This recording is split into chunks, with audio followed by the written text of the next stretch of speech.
Friends now welcome back to chapter number 2 inverse trigonometric functions. तो हम इसका theory part तो ज़्यादा कवर नहीं करेंगे, बट हम यहाँ पे कुछ क्वेश्चंस को डिस्कस करेंगे बिकॉज थ्योरी तो we have already covered in class. ठीक है, तो सबसे पहला चीज़ जो आपको यहाँ पे ध्यान रखना है बेटा वो है प्रिंसिपल वैल्यू ब्रांच। ठीक है, as I have already discuss with you, आपको sine cos tan cot sec cosec के वे में इसको याद रखना है।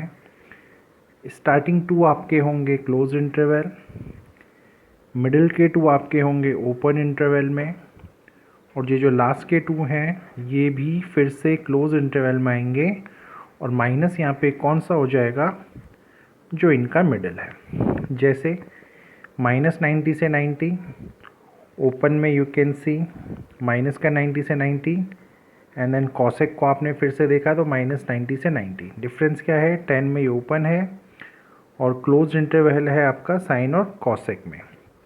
प्लस एक चीज़ और इम्पॉर्टेंट है, कॉसेक इन्वर्स में जो इन दोनों का मिडिल मोस्ट वैल्यू जैसे -90 और 90 का मिडिल मोस्ट 0 होता है तो वो माइनस होगा। इसका मतलब -90 और 90 में कुछ भी आ सकता है, इसके बीच का कोई भी वैल्यू आएगा बट 0 नहीं आएगा।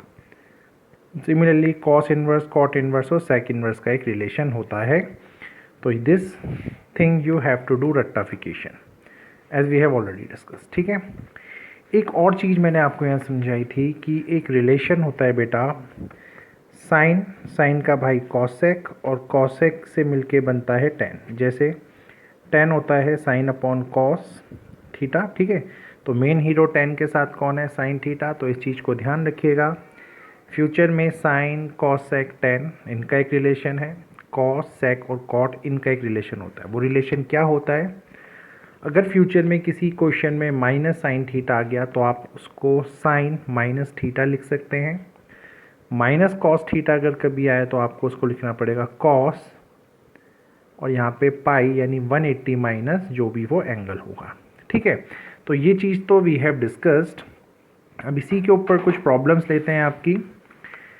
एनसीईआरटी में एक्सरसाइज 2.1 का पहला क्वेश्चन, साइन इनवर्स माइनस का 1/2, इसका चाहिए आपको प्रिंसिपल वैल्यू। सो हम सबसे पहले यहाँ क्या करते हैं, हम लेट करते हैं y को साइन इनवर्स माइनस का 1/2। उसके बाद ये साइन इधर आ जाता है और वो कन्वर्ट हो जाता है साइन y में। अब sine y is equals to minus का हाफ। फिर मैंने आपसे बोला था सिर्फ इस माइनस के हाफ में इस माइनस को इग्नोर करके आपको ये बताना है साइन y यानी साइन की किस वैल्यू के लिए आंसर हाफ आता है। तो आपने बोला साइन 30 डिग्री के लिए वैल्यू आती है 1/2, तो आपने साइन y को इज़ इक्वल्स टू में माइनस का साइन π/6 लिख दिया। ठीक है, as you we have already discussed कि जैसे ही माइनस साइन थीटा होता है तो क्या हो जाता है, sine minus theta. In same way, ठीक है, in same way you can say अगर यहाँ पे sine y is equals to minus का साइन π/6 है तो ये माइनस अंदर आ जाएगा बेटा, तो ये हो जाएगा माइनस का π/6। और अब ये साइन और साइन का अगर मैं कंपेयर करूँ इन दोनों एंगल्स को तो you will say y is equals to minus का π/6। और ध्यान रखना ये माइनस का π/6 आपका जिस इंटरवल में लाई कर रहा है वो प्रिंसिपल वैल्यू ब्रांच होती है साइन इनवर्स के लिए। ठीक है, so this is your answer. -90 और 90 के वाले इंटरवल में रहता है क्लोज वाले में। अब चलते हैं इसकी सेकंड प्रॉब्लम पे। As you can see this is cos inverse √3/2, cos inverse √3/2।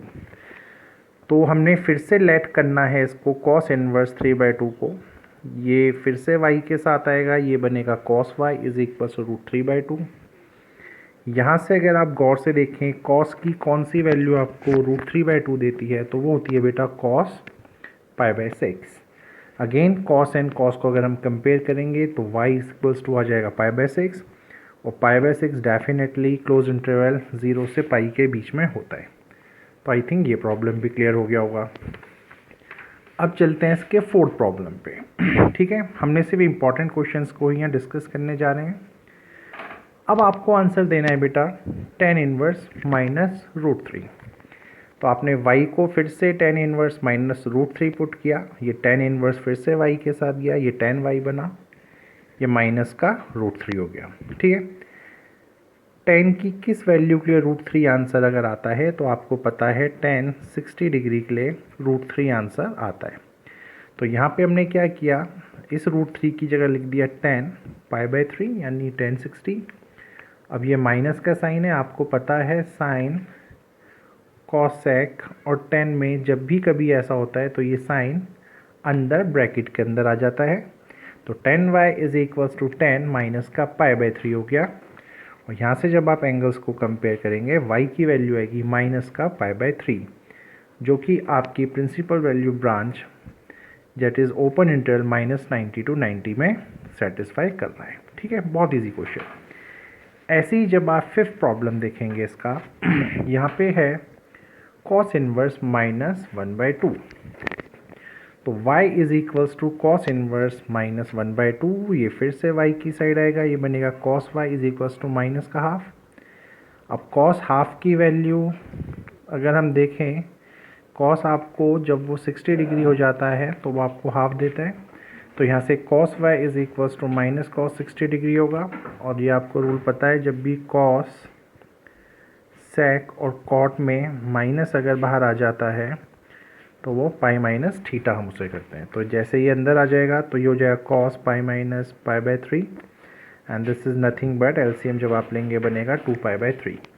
तो यहाँ पे y की वैल्यू आ जाएगी 2π/3, जो कि इस इंटरवल में लाई करता है। अब देखेंगे हम इसका 7th problem, again an easy problem.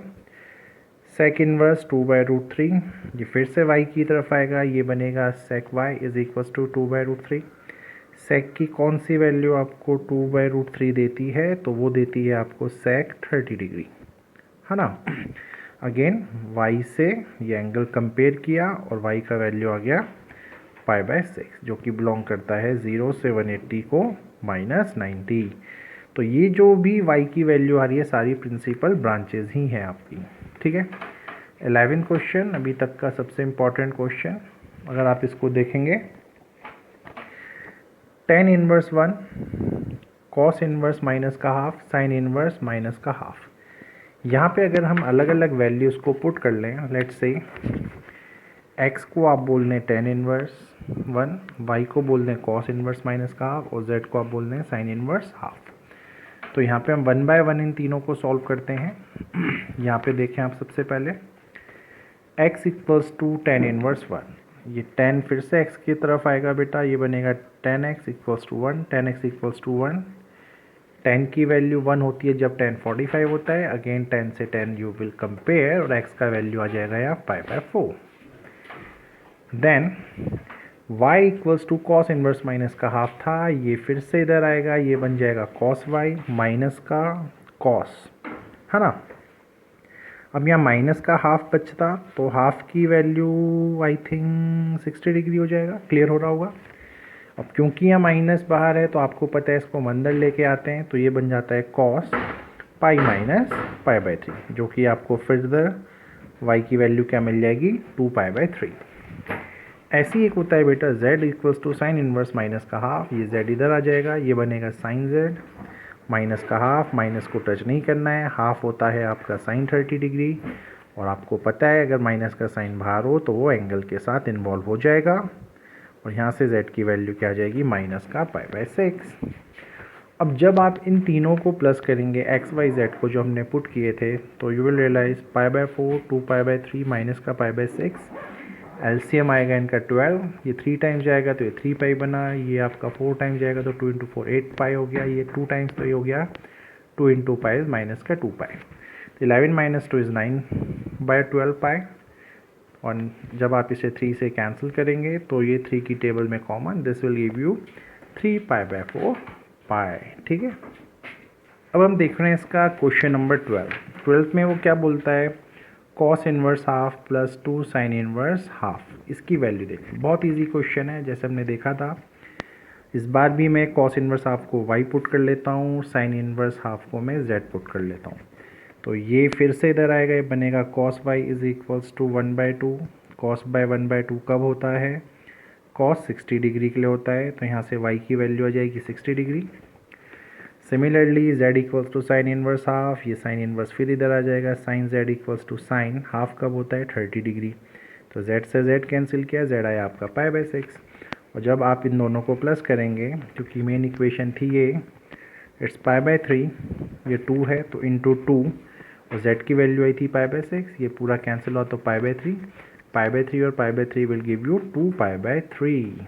ठीक है, हमने MCQ नंबर 13 को डिस्कस नहीं किया बेटा, बिकॉज वो तो आपको डायरेक्ट फॉर्मूला ही दे रहा है, इसलिए मैंने इस क्वेश्चन को इन्वॉल्व किया है जिसमें हमें थोड़ा सा सॉल्व करना है। तो tan inverse √3 minus sec inverse minus का √2। बहुत पोलाइटली इसको फिर y लीजिए, इसको x लीजिए, y equals to tan inverse √3, ये फिर से इधर आएगा, ये tan y बनेगा, ये √3 tan की वैल्यू कब होती है tan 60 पे, tan 60 √3 होता है। अगेन y से अगला एंगल से एंगल कंपेयर किया, y की वैल्यू आई π/3। नाउ x को लिया था हमने sec इनवर्स -2, ये sec जो इधर आएगा तो ये बनेगा sec x इक्वल्स टू -2, और sec की वैल्यू 2 कब होती है, वो होती है जब वो 60 डिग्री होता है। तो दिस इज माइनस का 60 है ना, माइनस का sec 60। आपको पता है sec में भी वही रिलेशन होगा कि जब ये अंदर आएगा तो ये माइनस का 180, यानी 180 माइनस पाई करना पड़ता है, थीटा करना पड़ता है जब भी sec आ जाता है, यानी cos sec और cot बताया था आपको। तो यहाँ से pi minus π/3 is nothing but 2π/3। और जब आप इस वैल्यू को यहाँ डालेंगे, ये था आपका y, ये था -x, तो आपको y माइनस एक्स यहाँ दिखाना था। एक आया है π/3, एक आया है 2π/3, और जब आप इन्हें माइनस करेंगे बेटा तो ये आएगा माइनस का π/3। I hope the exercise is clear to you. Thank you.